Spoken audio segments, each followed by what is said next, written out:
Toi qui me ressembles, ce podcast se veut le tien. Comme une expérience, comme un appel à entrer dans la ronde de nos âmes pour aller à la rencontre de qui nous sommes. Toi qui me ressembles, c'est une déclaration d'amour aux parties de nous qu'on masque, aux blessures qu'on tait.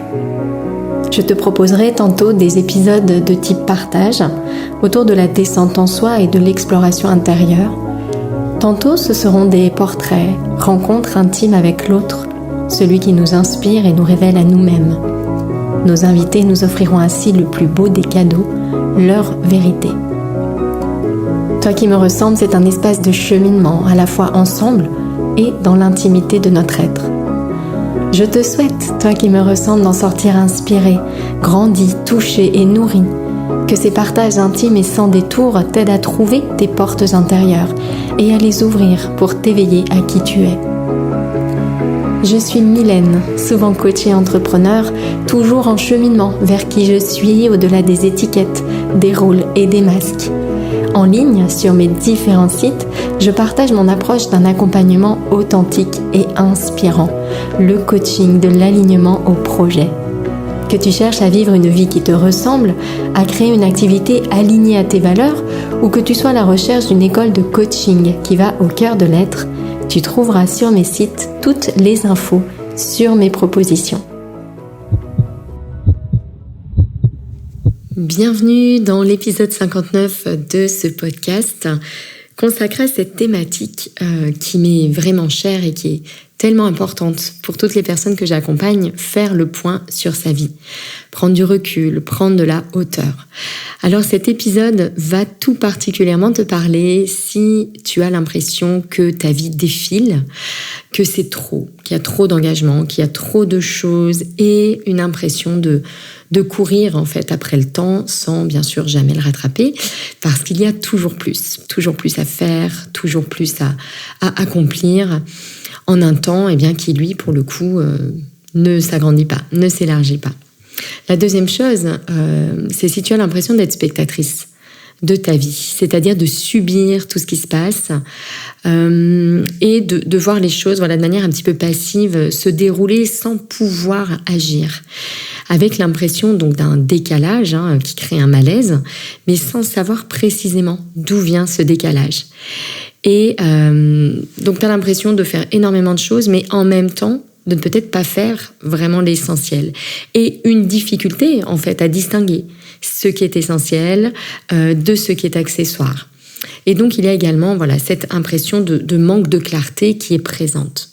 Et puis tu sens que tu as besoin d'une pause pour mieux comprendre, une pause pour te poser avec toi-même et pour pouvoir sortir de ces réactions, de ces schémas qui t'enferment et choisir tes réponses pour recréer ta vie, activer ton pouvoir créateur.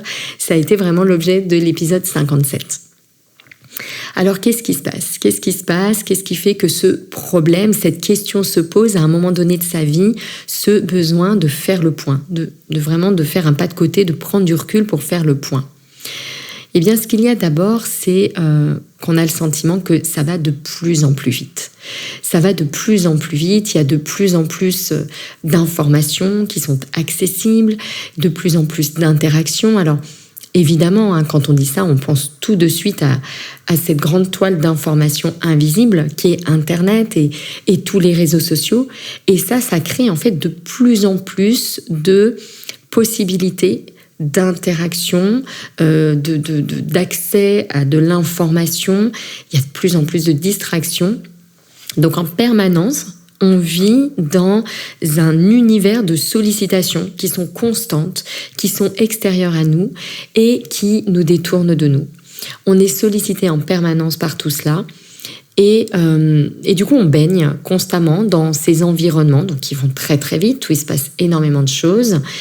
Et ça crée peu à peu, parce qu'on n'est pas dans des rythmes que nos corps peuvent supporter, donc ça crée en fait peu à peu un décalage qui se creuse, Parce qu'on perd le fil de soi, parce qu'on se retrouve à faire des choses qui nous ressemblent de plus ou moins près, et puis parce que ces distractions et ces informations sont tout le temps là en permanence, eh bien on vit dans une sorte de décalage. Le rythme n'est pas là, les valeurs ne sont pas là, les besoins ne sont pas nourris, et on vit dans ce décalage sans s'en rendre compte.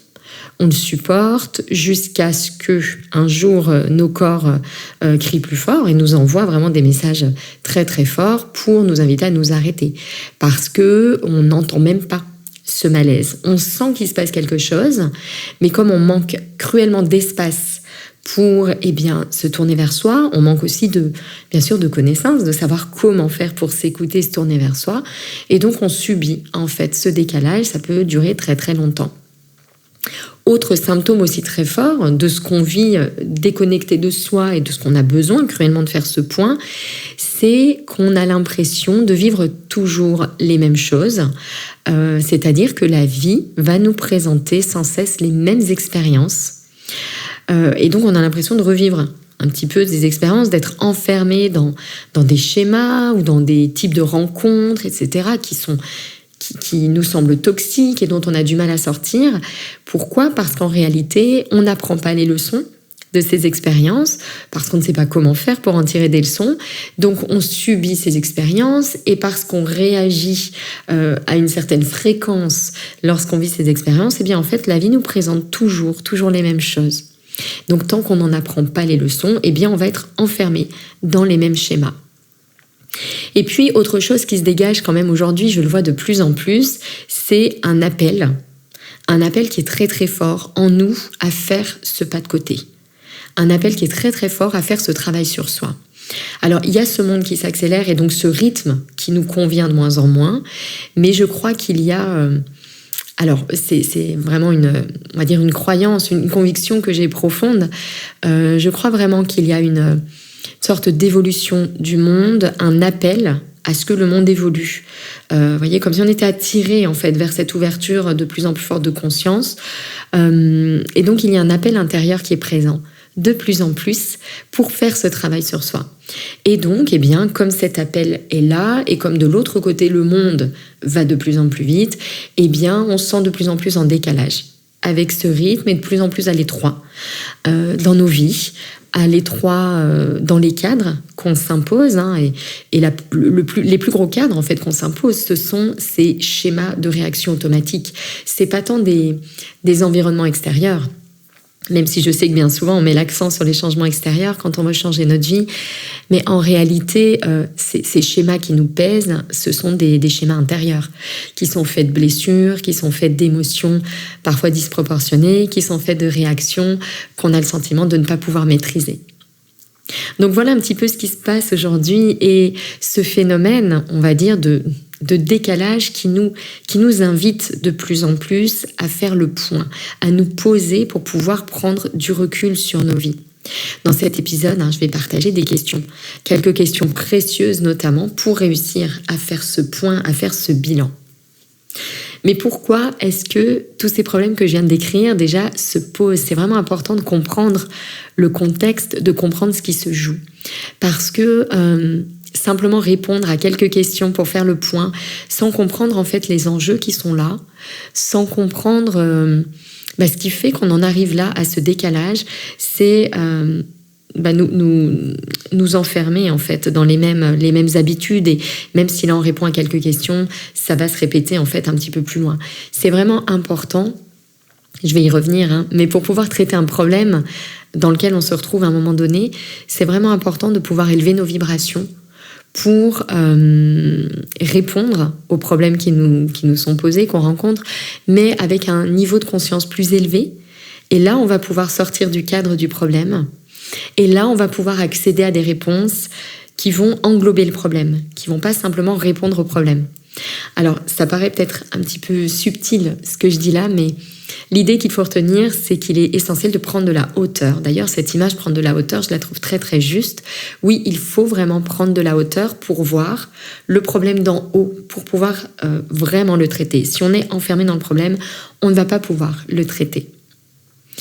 Alors pourquoi déjà est-ce que ce problème-là se pose? Pourquoi est-ce qu'on se retrouve comme ça en décalage avec sa vie, avec l'impression qu'il faut faire un pas de côté, avec de la hauteur, si on veut sortir de quelque chose qui ne nous ressemble plus? Moi, je vois quatre raisons à cela, et elles sont très très liées. La première, c'est qu'on ne nous apprend pas l'essentiel. Donc forcément, arrive un moment dans nos vies où on s'aperçoit qu'on a fait des choix, et puis on est enfermé dans certains schémas, et puis on n'a pas traité certaines blessures. Et donc, on a l'impression d'être prisonnier dans une boucle, une sorte de routine, mais qui nous enferme, qui nous limite.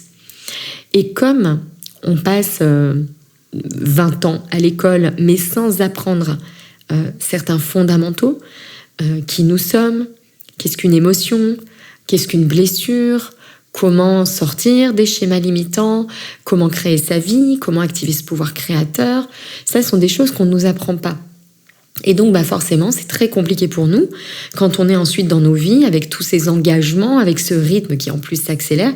C'est très compliqué de distinguer le vrai du faux, entre guillemets. Alors ça, c'est très binaire, mais en tout cas très compliqué de distinguer ce qui va être important pour nous de ce qui est simplement urgent, de ce qui est simplement distraction.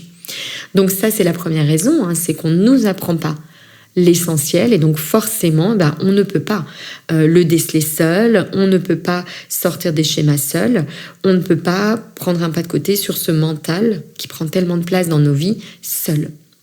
Première grande raison. Deuxième grande raison, je l'ai évoqué, ce monde qui s'accélère.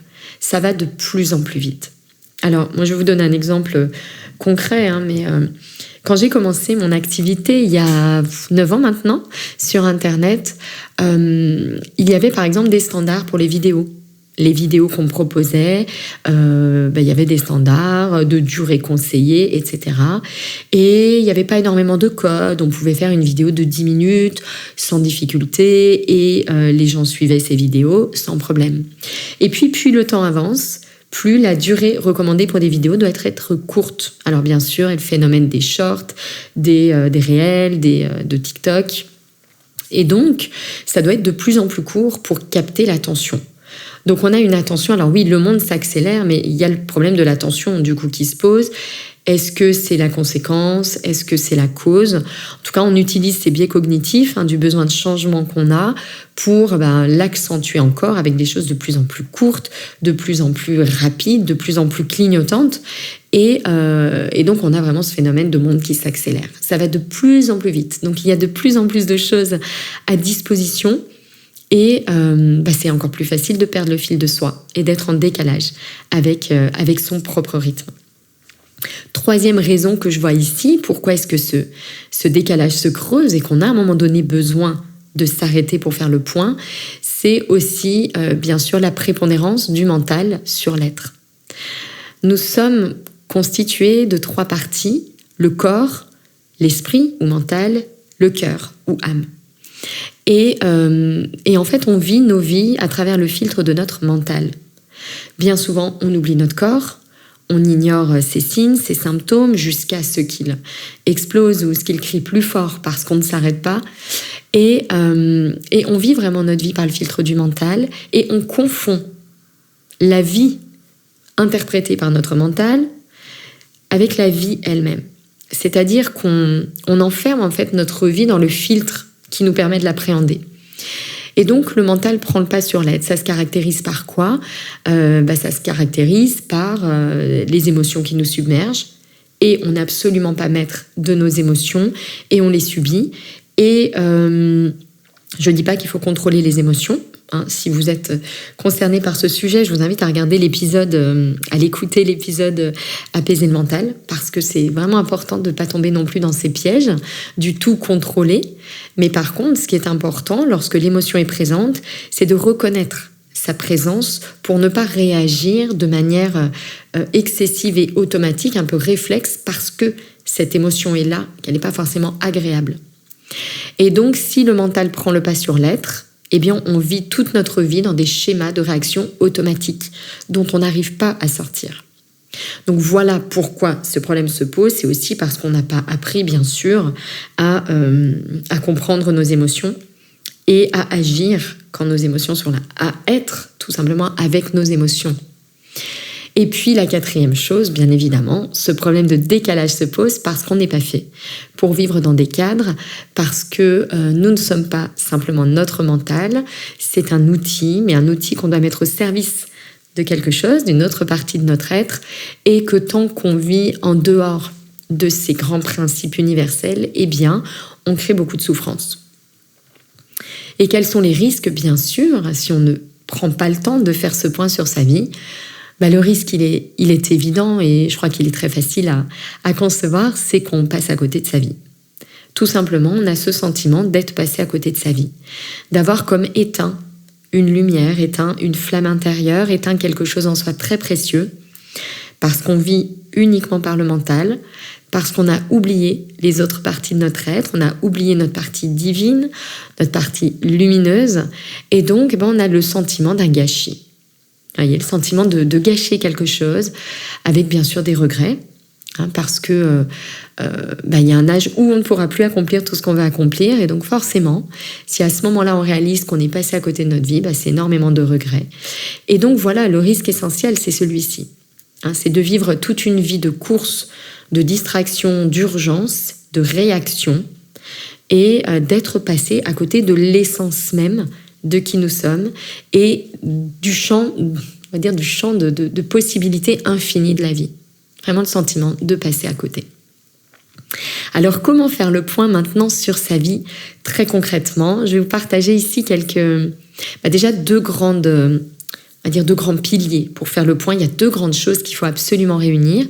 Et puis, je vais vous proposer 5 questions que je trouve très précieuses pour faire le point, justement, dans sa vie. Avec quelques pièges à éviter, parce que vous l'avez compris, si vous écoutez mes podcasts depuis un petit moment, que il y a beaucoup de pièges, en fait, sur ce chemin de développement personnel, qui viennent du fait que c'est tellement sensible.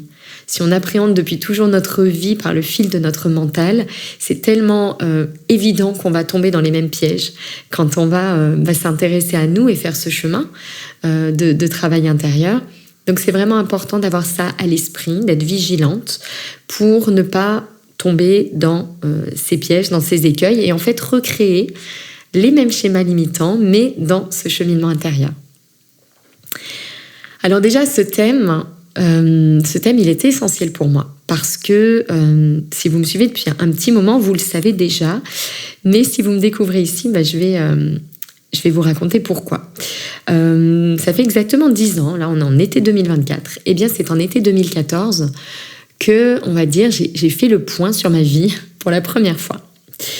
Donc à plus de 30 ans déjà, voilà. Je n'avais jamais vraiment fait ça avant. Alors, je me fixais des objectifs en début d'année, mais je faisais ça tellement mal en tombant dans tous les pièges dans lesquels on peut tomber que honnêtement, ça n'avait pas beaucoup de sens.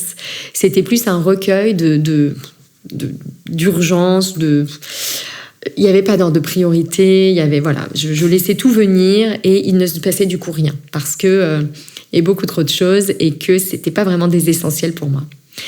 Et donc cet été 2014, il se passe quelque chose d'un petit peu différent. Et très honnêtement, j'aurais du mal à définir quel a été le déclic de ce que j'ai fait cet été-là. J'imagine que ça a été une conjonction de plein de choses et peut-être l'envie aussi ou la naissance de mon premier enfant qui a dû réveiller cette envie là de me dire mais je veux pas lui laisser ça comme exemple. J'ai envie de proposer un autre modèle peut-être. J'ai envie d'être peut-être là. Je sais que la maternité ça crée beaucoup de choses, forcément ça bouscule énormément de choses. Donc ça a dû jouer son rôle. En tout cas, cet été-là, eh bien j'ai un petit peu de temps, j'ai un enfant, il est tout petit et disons que c'est pendant une de ses siestes, j'imagine que c'est vraiment ce qui a dû se passer. Je me souviens, je me mets au bord de la piscine, sur un transat, et j'ouvre une note sur mon téléphone. J'aurais adoré retrouver cette note, mais depuis, j'ai perdu mon téléphone, ou en tout cas, je l'ai changé sans la sauver. Et cette note, je l'ai intitulée « Qu'est-ce que j'aime vraiment faire dans la vie ?» Et je me souviens que cette question, elle me titille déjà à ce moment-là, parce que je me rends compte que j'ai fait beaucoup de choix dans ma vie qui ne sont pas vraiment mes choix. C'est-à-dire qu'il y a beaucoup de choix que j'ai faits pour faire plaisir, notamment à mes parents, ou pour faire bien, entre guillemets, en société. Mais qu'en réalité, faire ces choix de cette façon, en un sens, ça m'a détourné de moi et j'ai perdu un peu le fil de ce que j'aime vraiment. Et donc, je me souviens de faire ce truc un peu étrange, mais je fais la liste de tous mes hobbies, tous mes passe-temps, tout ce que je dis aimer, mes passions, entre guillemets. Et à côté, je me pose des questions. Est-ce que j'aime vraiment ça ? Est-ce que j'ai appris à l'aimer pour faire plaisir ? Qu'est-ce qui est naturel ici ? Qu'est-ce qui est vraiment inné ? Qu'est-ce qui, au contraire, a été rajouté un petit peu pour répondre aux demandes des autres, que ce soit d'ailleurs inconscient, conscient, que ce soit des messages que j'ai vraiment entendus ou des messages que j'ai cru entendre. C'est très subtil après nos sources d'influence. Mais donc je fais cette note et là je passe tout en revue, je passe la psychologie qui me passionne déjà depuis un petit moment, je passe le fait d'écrire, le fait de lire, je passe le piano, je parle de l'analyse des rêves, enfin bon, je passe tout ici en revue et puis j'essaie de répondre à cette question. Et donc de décortiquer qu'est-ce que je ressens quand je fais ça et qu'est-ce qui m'a lancé sur le sujet, qu'est-ce qui m'a amené à ça, est-ce que vraiment je m'y intéresse quand je suis seule, est-ce que je le fais quand il y a des gens, enfin bon bref, essayer vraiment de décortiquer tout ça. Et 2014 et ensuite 2015, avec ma deuxième grossesse qui a été vraiment dans ma vie un point de bascule pour des soucis de santé, à ce moment-là, ça crée vraiment une sorte de déclic et ma vie est transformée vraiment en profondeur, je crée mon blog, etc. et mon activité. Et du coup, cette première note-là d'introspection, première expérience d'introspection, elle m'a énormément marquée parce que j'ai pris conscience d'à quel point se poser ce type de questions en faisant un pas de côté, à quel point c'est précieux.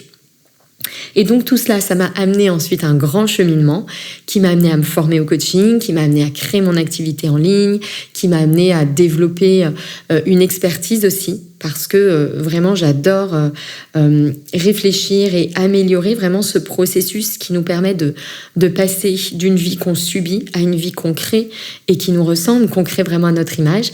Et ça a été le point de départ. Cet été 2014, de l'approche que j'ai conçue, le coaching de l'alignement projet, de l'école de coaching que j'ai créée, etc.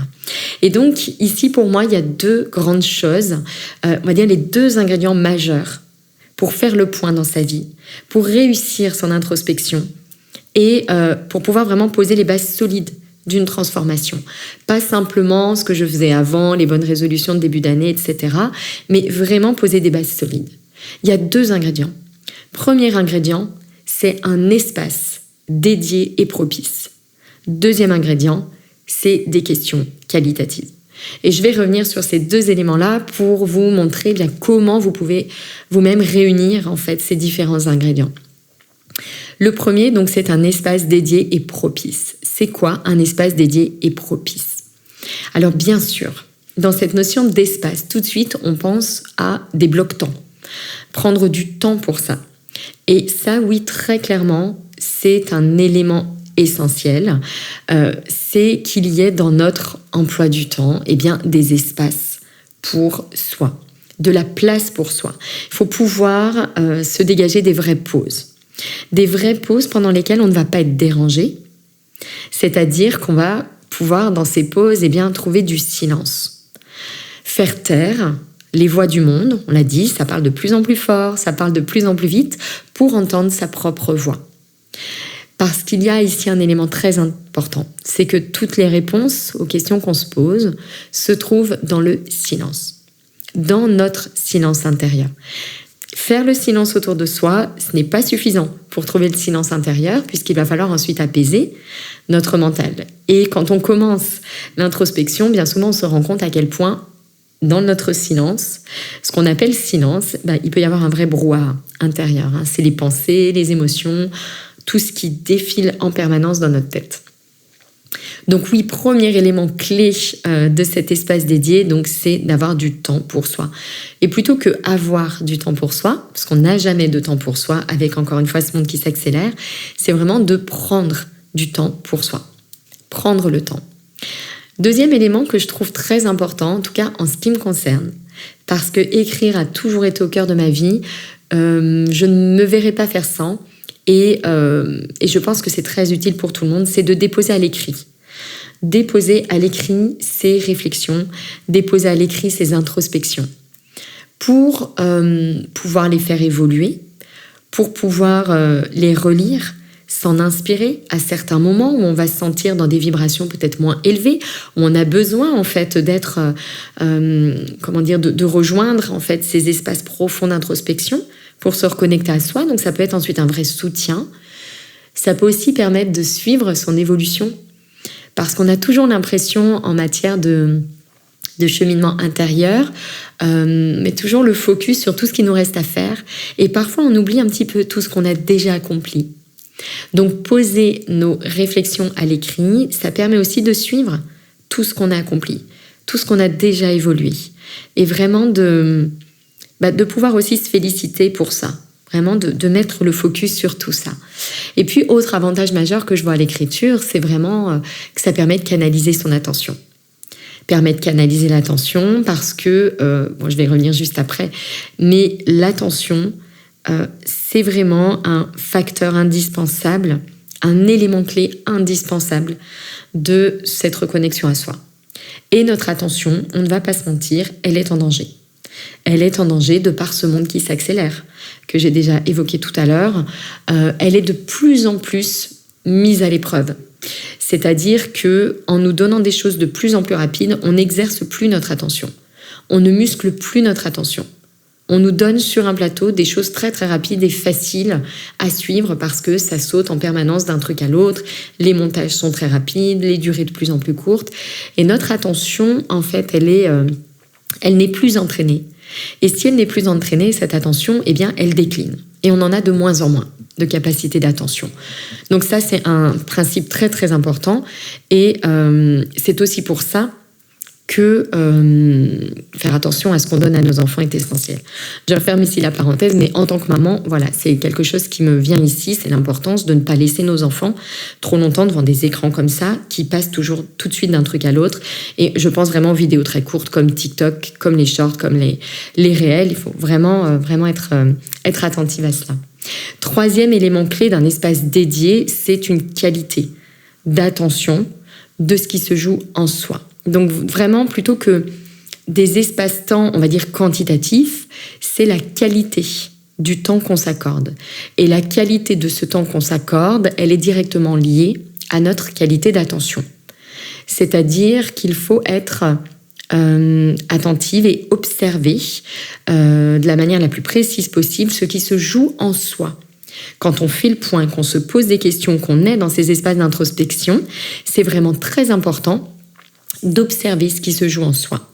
C'est-à-dire de ne pas chercher uniquement ce qu'on veut trouver, mais de laisser vraiment venir de l'espace des évidences, d'observer les résistances quand on se pose telle ou telle question, d'observer les peurs qui émergent, d'observer les doutes qui apparaissent, d'observer les questions que cela soulève. Donc, encore une fois, de ne pas chercher à aller vite, mais d'être attentive à tout ce qui émerge, à tout ce qui se présente. Et là, c'est un point important et je vais y revenir. C'est que plus que la destination, ce qui est précieux pendant ces moments où on fait le point sur sa vie, c'est le processus qui s'installe. Alors ça, je sais que c'est quelque chose de très dur à accepter. On pense vraiment que c'est la réponse aux questions qui va faire le déclencheur et qui va être l'élément le plus important de notre transformation. C'est vrai en partie, mais la clé la plus précieuse, c'est le processus d'observation qu'on installe.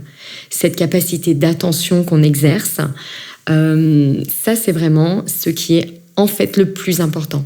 Parce que cette capacité d'attention, on va pouvoir la mettre en œuvre à chaque instant de notre vie, à chaque expérience qu'on rencontre. Et puis, autre élément que je trouve très important pour donc créer cet espace dédié, dernier paramètre, dernier critère d'un espace dédié et propice, c'est également de s'impliquer, de s'engager pleinement, c'est-à-dire de faire de ce moment un moment essentiel, et de formaliser en fait la priorité qu'on s'accorde à soi. Agir à ces moments-là, réfléchir, se poser comme si c'était la grande priorité, car c'est la grande priorité. Et donc envoyer vraiment par notre attitude, par notre conviction, par peut-être pourquoi pas un cadre un peu formel qu'on accorde à ces moments d'introspection, envoyer vraiment ce message très fort de « je suis ma priorité ». Voyez. Et vraiment donc le manifester dans sa posture, le manifester dans ses espaces-temps qu'on se réserve bien sûr, mais aussi par sa qualité de présence. Donc ça c'est très important. Et même si c'est quelque chose qui paraît un petit peu abstrait, notre qualité de présence, notre engagement dans ces moments-là, c'est-à-dire pas juste le faire sur un coin de la table entre deux trucs, mais se dire je me pose de telle à telle heure, c'est une heure propice. Je ne le fais pas en tout dernier dans ma journée une fois que j'ai fini le reste, mais vraiment je fais de ce moment-là une priorité pour moi. Eh bien ça c'est hyper important. Et dites-vous que ça envoie en fait un message très fort à l'univers de ce que vous êtes dans cette vibration-là de « je suis ma priorité ». Et vous allez vivre des expériences qui vont être du coup vraiment en accord avec cela. Avoir du temps, avoir un carnet pour ce moment d'introspection, en réalité, la clé réelle, c'est la qualité de présence. C'est la qualité de présence. Donc quand on est dans ces moments-là, c'est très important d'être entièrement disponible à soi et de détailler bien sûr un maximum ses réponses, de creuser en soi, de descendre en soi.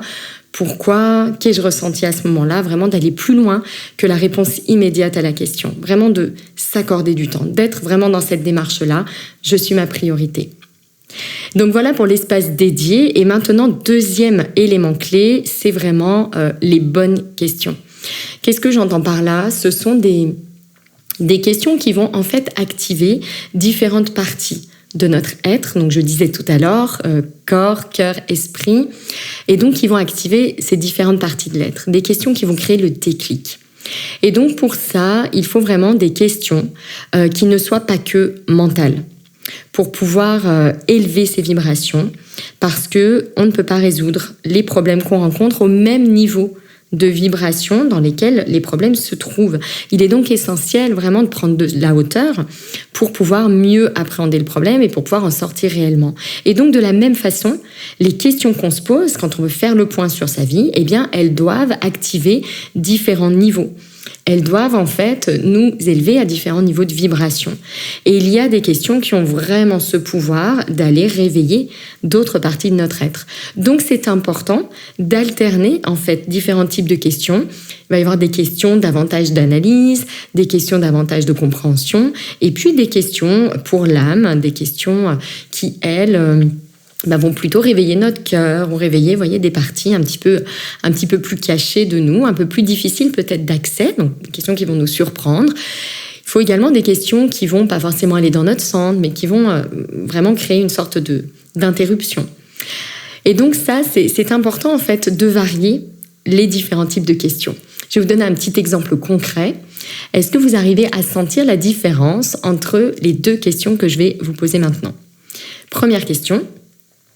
Qu'est-ce que j'ai appris de plus précieux cette année ? Donc ça, c'est une question qui est très belle pour faire le point. Elle est essentielle d'ailleurs. Chaque fois que vous voulez faire le point sur votre vie, c'est vraiment le type de question à vous poser. Mais vous voyez que là, on est vraiment dans une question d'analyse, de synthèse, de réflexion. Donc qui est vraiment une question mentale. Même si, encore une fois, ce sont nos apprentissages, donc c'est très précieux, très utile. Mais deuxième type de question maintenant. Si j'accomplis ça dans ma vie, j'aurais fait le plus beau, le plus essentiel à mes yeux. C'est quoi ? Et là, vous sentez que la question, elle est différente. Alors, certes, le mental est toujours à l'œuvre, puisqu'on réfléchit grâce à cet outil incroyable, mais là, on va chercher déjà, voyez, quelque chose d'essentiel, et il y a une ouverture du cœur, en fait, qui se fait. Le plus beau de ma vie, le plus essentiel à mes yeux, et là, on sent qu'on est déjà en train d'activer quelque chose de différent. Donc, quand je dis des questions pas que mentales, des questions déclic, des questions vibrations, donc avec des vibrations différentes, le top, c'est d'avoir un chemin progressif de questions, avec différents niveaux de questions. et si possible donc encadré dans un espace dédié pour pouvoir avancer de manière sécurisée. Donc voilà un petit peu ce qui, à mon sens, sont les ingrédients essentiels pour pouvoir faire le point sur sa vie. Donc je vais commencer par 5 questions pour faire le point maintenant. Donc déjà là, j'en ai partagé 2 que j'aime beaucoup. Mais là, j'en ai réuni 5 qui sont vraiment des questions, alors qui activent, vous allez voir, qui ont des vibrations différentes, mais je vous invite à les prendre en note. Donc, je vous laisse le temps de réunir ce qu'il vous faut pour écrire, parce que pour moi, ce sont vraiment des questions très précieuses. Et encore une fois, pour y répondre, eh bien, prenez le temps, accordez-vous du temps, et je vais revenir ensuite sur les pièges de l'introspection. Première question, pour faire le point sur sa vie. Quelle est la plus belle chose que j'ai accomplie?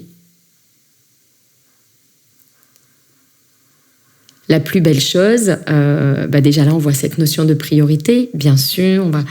La plus belle, cette notion de quelque chose d'important à nos yeux. Hein. Donc là on sent qu'on va activer des émotions, des souvenirs, des choses qui sont très importantes pour nous.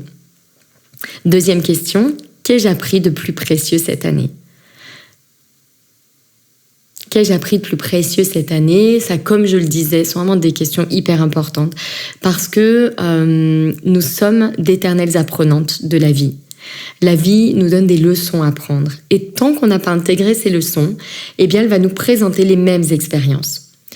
Donc, c'est vraiment essentiel de temps en temps de se poser avec ce type de questions. Troisième question. Si j'avais une baguette magique et que je pouvais changer une chose dans ma vie, ce serait quoi?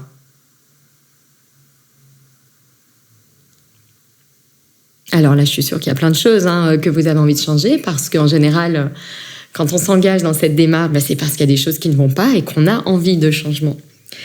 Si j'avais une baguette magique et que je pouvais changer une chose, là, ça nous invite à prioriser, ça nous invite aussi à rêver. Et ça, c'est très important d'aller se connecter aussi. Je vais y revenir dans les 2 questions qui restent, mais se connecter aussi à cet idéal. Notre idéal de vie. Parce que bien souvent, on passe beaucoup de temps sur les problèmes, mais nettement moins à dresser le portrait subtil et enrichi et sensoriel de cet idéal de vie. 4e question. Qu'aimerais-je qu'on dise de moi quand je ne serai plus là? J'adore cette question parce que je trouve qu'elle nous repositionne dans notre vie qui est limitée, qui n'est pas éternelle. Et on peut aussi se la poser dans les différents rôles de sa vie.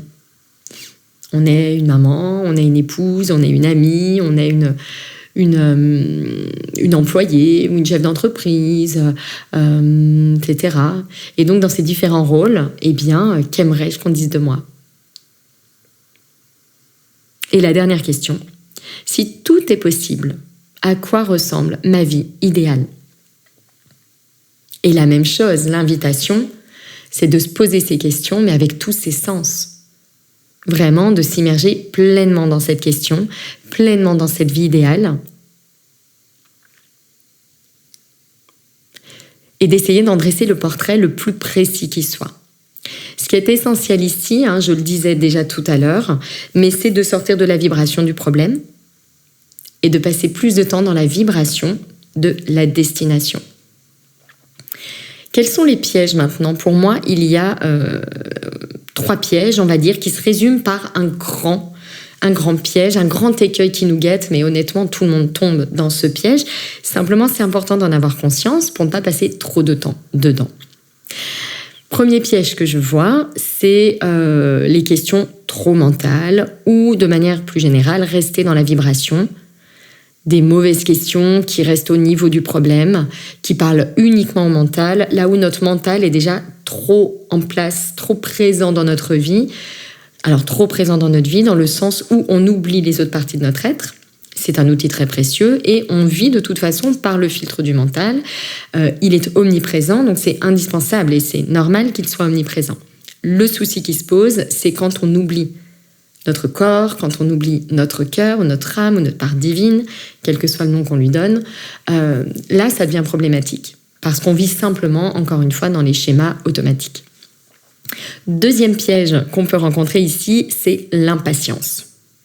L'impatience, c'est l'ennemi numéro 1 du changement. L'impatience, c'est l'ennemi numéro 1 du changement. Si on veut aller trop vite, eh bien, on rate son changement.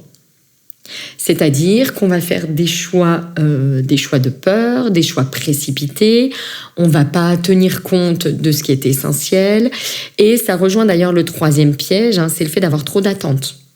Si je fais le point sur ma vie en me disant déjà que c'est là que je veux aller, c'est-à-dire que j'ai tellement d'attentes que j'enferme mes réponses dans un cadre pour que ça vienne confirmer un changement que je dis déjà vouloir faire, peut-être pour de mauvaises raisons, là, ça ne va servir à rien, en fait. On va juste venir confirmer quelque chose qu'on veut de toute façon entendre et ce ne sera pas très propice. Donc, c'est important ici d'avoir vraiment cette qualité d'ouverture quand on fait le point sur sa vie. Parce que le risque qui se pose ici, c'est de vivre, en fait, entre le passé et le futur, c'est-à-dire le bilan qu'on fait sur ce qui s'est passé avant et le futur, ce qu'on veut pour après, et oublier entre les deux la présence. Faire le point en réalité, c'est une occasion très précieuse d'être présente à soi. Et c'est ce que je disais tout à l'heure. On attend beaucoup des réponses, là où l'essentiel, c'est ce chemin.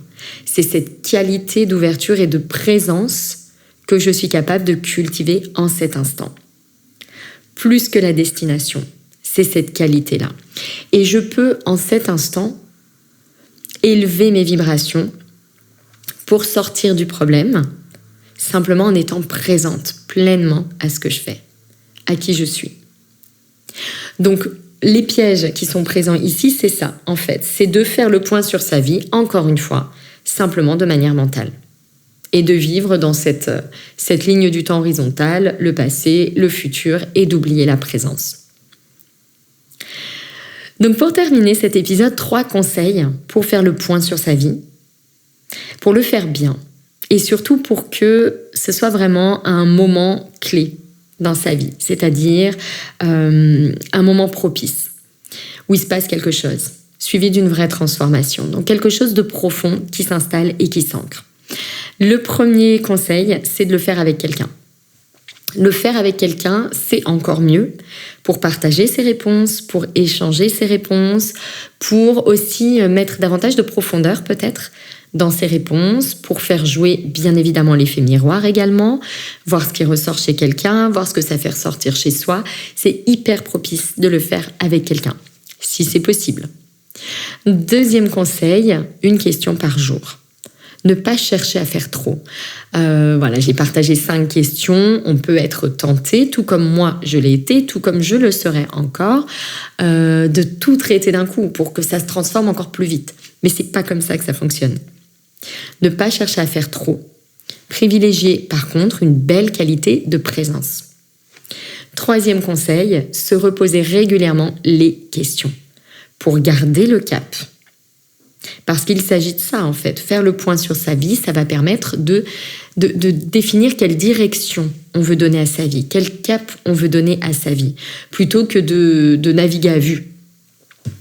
Donc, c'est essentiel de le faire régulièrement et bien évidemment, cela va sans dire, de le faire suivre d'actions.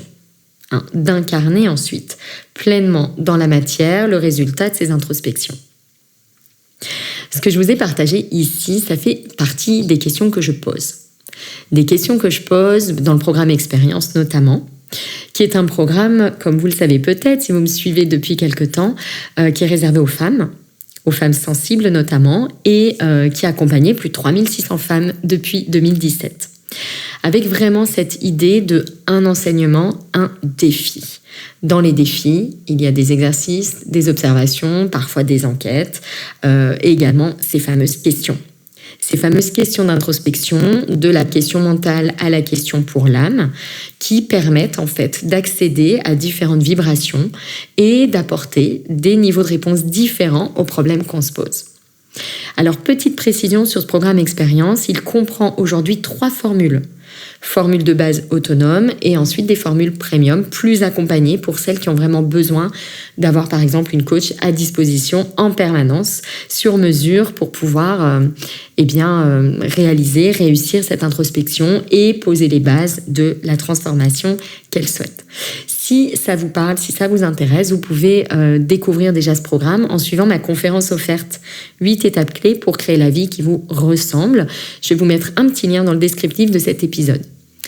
Et puis en attendant le début de la conférence, je vous propose de télécharger la fiche d'auto-coaching que j'ai créée en complément de cet épisode pour commencer à prendre de la hauteur sur votre vie et à lui donner le nouveau cap que vous avez choisi.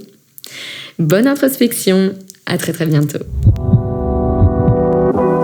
Si tu entends ce message, c'est que tu as écouté l'épisode jusqu'au bout. Et pour cela, je te dis un grand merci. J'espère que cet épisode t'a inspiré, touché, nourri.